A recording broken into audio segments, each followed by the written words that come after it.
Jos Sugama Halim, anak dari bos toko roti di Cakung, Jakarta Timur, mengaku khilaf atas perbuatannya menghajar karyawan perempuan berinisial D. Saat ditanya awak media apakah Jos menyesal atas perbuatannya, ia hanya menganggukkan kepala. Jos juga tidak berkomentar saat ditanya soal alasannya meminta korban mengantarkan makanan ke kamarnya sebelum insiden terjadi. Jos diduga menghajar karyawannya perempuan berinisial D karena perkara sepele. Kasus ini kemudian viral di media sosial. Sementara itu, menurut pengakuan D, hal itu sudah terjadi berulang kali hingga dirinya memutuskan melapor ke polisi. Alih-alih takut, pelaku justru berkata korban tidak bisa memenjarakan dirinya. Puncaknya terjadi pada Kamis 17 Oktober 2024. Saat itu, pelaku meminta D mengantarkan pesanan makanannya. Namun, D menolak lantaran tengah bekerja dan juga hal tersebut bukan bagian dari tugasnya. Pelaku lantas mengamuk hingga menghajarnya. D dilempar menggunakan beberapa barang termasuk kursi. D kemudian melaporkan peristiwa itu ke pihak berwajib pada Jumat 18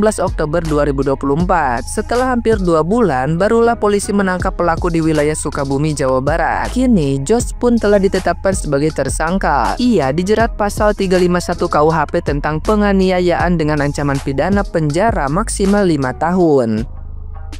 Nah, gimana nih menurut netizen yang terhormat? Silahkan berkomentar ya.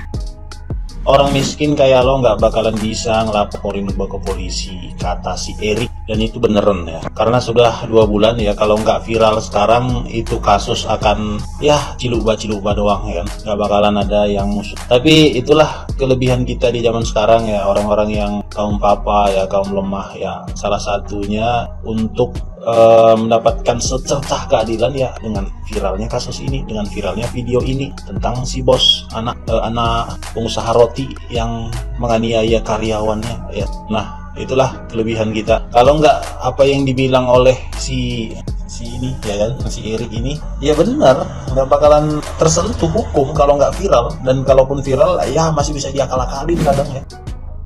Ada yang lagi rame dan juga janggal, anak pengusaha toko roti aniaya karyawannya. Menurut berita, katanya penganiayaan ini terjadi gara-gara si staff atau si mbak-mbak ini dimintain tolong sama si anak ini untuk nganter makanan ke kamarnya. Tapi si mbak ini nggak mau karena itu bukan pekerjaannya. Terus si anak ini malah marah-marah dan ngambil satu buah kursi yang dilemparin ke arah staff ataupun korbannya dan ngenain kepala dan juga bahu korban. Ada yang janggal dan juga lucu. Laporan penganiayaan ini sudah dari tanggal 18 Oktober 2024. Dan di sini kabarnya polisi sudah memeriksa 3 orang saksi termasuk terlapor dan juga korban. Polisi masih melakukan pendalaman. Netizen masih mempertanyakan dari bulan Oktober sampai bulan Desember. Ini bentar lagi 2025. Pendalaman sampai sedalam apa sih? Netizen sampai komen kayak gini, serius ini Pak Polisi kerjaannya apa? Nah, jadi pertanyaan kan? Ternyata sudah dilaporkan sejak 17 Oktober dan hingga sekarang masih berstatus saksi.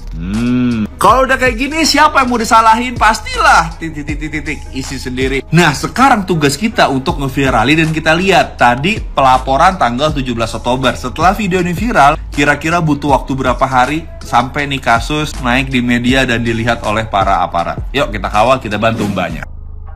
Buat bos toko kue, anaknya deh yang tega melakukan kekerasan terhadap karyawannya, cewek lagi. Gue cuma mau bilang, kita aja yang amfibi, nggak pernah lo nyakitin perempewi secara fisik. Lu ya, udah manja, beban keluarga, beban lantai.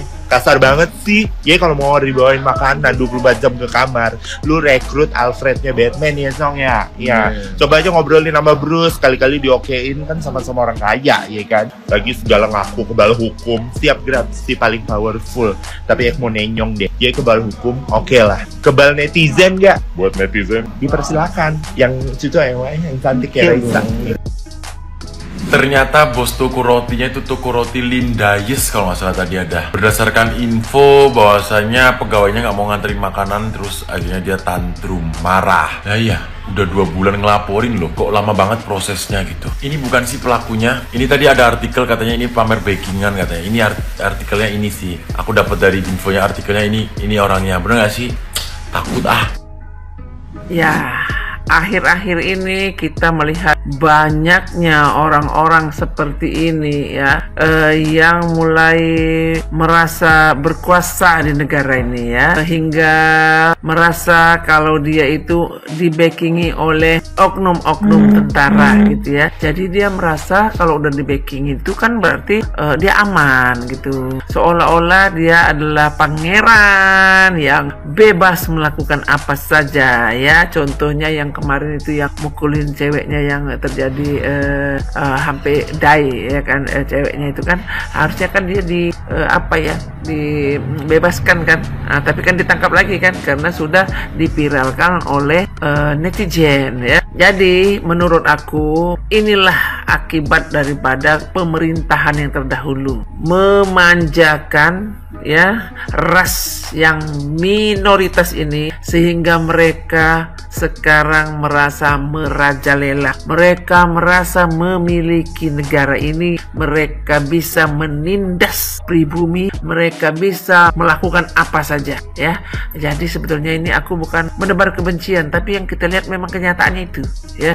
Jadi untuk kawan-kawan ya yang punya sosmed, kalian yang bisa melihat jendela dunia saat ini, ayo video tadi itu yang aku state viralkan, ayo minta kasus ini harus diusut dan diberlakukan seadil-adilnya. Mau dia anak bos roti, mau dia anak bos besi, mau dia anak bos apapun itu ya, dia tidak bisa melakukan apapun seperti ini di negara kita karena kita punya hukum ya. Jadi tolong kawan-kawan jangan lewatkan ya kasus ini. Ini harus ditindaklanjuti. Walaupun ujung-ujungnya nanti dia minta maaf, tapi dia tetap harus diadili sesuai dengan undang-undang yang berlaku.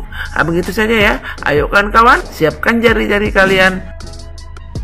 Gua kebal hukum, orang Miss Queen kayak lu nggak akan bisa menjarain gua. Kata siapa? Kata dia nih.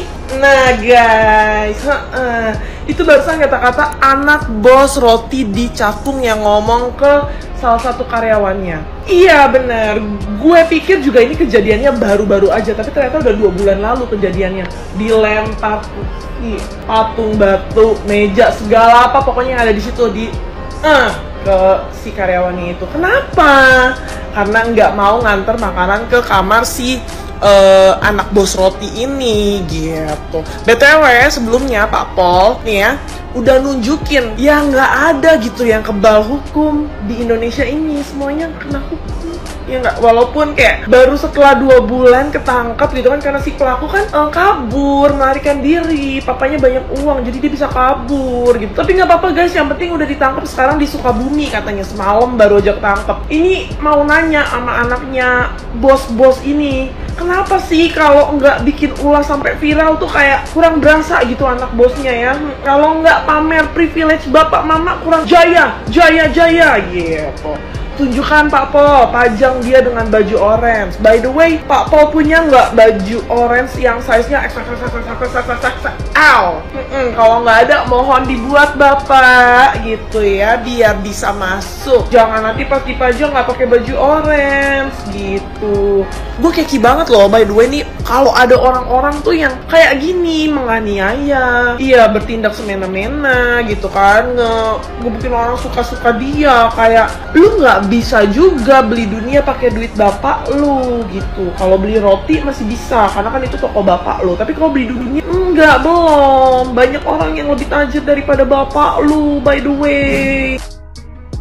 Pegawai toko roti di Penggilingan dihantam anak bosnya. Korban dihantam karena gak mau ngambil dan ngantar makanan ke kamar pribadi pelaku. Padahal korban ini lagi kerja dan itu bukan job desk dia. Ini juga surat terbuka ke semua owner. Kalau seandainya kerjaan itu di luar job desk, tolong jangan suruh karyawan kau kerjakan itu. Korban dilempar berkali-kali pakai kursi, meja, dan mesin EDC. Dan itu semuanya kena ke badannya. Jadi karena udah parah kali, korban disuruh pulang dulu. Tapi tas sama HP-nya ketinggalan. Jadi waktu dia balik, dihantam lagi. Sampai terakhirnya dilempar pakai loyang kue, kenalah ke sininya berdarah. Kasusnya sekarang udah naik ke tahap penyidikan. Semoga lah kau di penjara itu lama. Baru kali ini gua ngeliat proses penangkapan tuh dilakukan secara sopan banget. Bahkan itu tuh dalam agenda penggerebekan. Kayak misi mas, misi pak, saya dari ini, saya dari itu, saya dari ini, gini. Sopan banget. Ini nih karena apa nih supaya kita tuh bisa digerebek sebagai tersangkanya itu diperlakukan secara sopan seperti ini nih. Coba, nih jadi pertanyaan besar banget nih. Apa jangan-jangan karena dia anak bos? Atau dia itu punya backingan yang gede, ya kan, punya power gitu kan, sampai penggerebekannya sebagai tersangka pun dilakukan secara sopan santun, ya kan. Kalau bisa itu permisi, ya kan. Assalamualaikum misi. Bayangin aja kalau itu orang susah, nggak ada duit, mampus dah lu. Pintu sepintu-pintu pun hancur digerebek, lu pun ikutan hancur gitu.